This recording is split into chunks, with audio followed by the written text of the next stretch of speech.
वार्तांकन रोखठोक बातमी। महापालिका निवडणुकांच्या प्रचारादरम्यान एमआयएमचे प्रदेशाध्यक्ष इम्तियाज जलील यांच्या गाडीवर हल्ला करण्यात आलाय। ही घटना शहरातील बायजीपुरा जिन्सी भागात घडली। या हल्ल्यात एमआयएमचा एक कार्यकर्ता जखमी झालाय।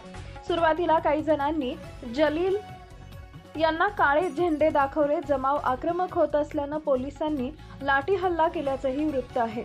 सलीमनगर संजय नगर भागाजवळील पाण्याच्या टाकीजवळच्या या घटनेनंतर प्रचंड मोठ्या संख्येने इम्तियाज जलील यांचे समर्थक एकत्र आले असून त्यांच्या एका नेत्यानं हा हल्ला कलीम कुरेशी यांच्याकडून घडवून आणण्यात आल्याचा आरोप केला आहे। तर इम्तियाज जलील यांच्या विरोधी गटाकडून जलील हे सहानुभूती मिळवण्यासाठी प्रयत्न करत असल्याचा, त्यांनीच हल्ल्याचा बनाव रचल्याचा आरोप केलाय।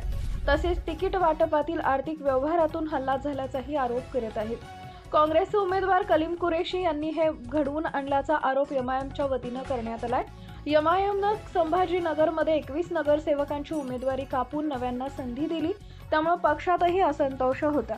काही दिवसांपूर्वी इम्तियाज जलील यांचे छायाचित्र फाडून निषेध व्यक्त करण्यात आला होता।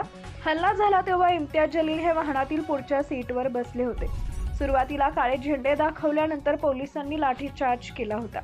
इम्तियाज जलील यांच्या गाडीत मागच्या सीटवर बसलेल्या व्यक्तीच्या डोळ्याला दुखापत झाली असल्याचं सांगण्यात आलं आहे। महाराष्ट्रातील महत्त्वाच्या आणि ताज्या बातम्या पाहण्यासाठी आमच्या जय हो न्यूज चॅनलला सबस्क्राइब करा आणि बेल आयकॉन प्रेस करा।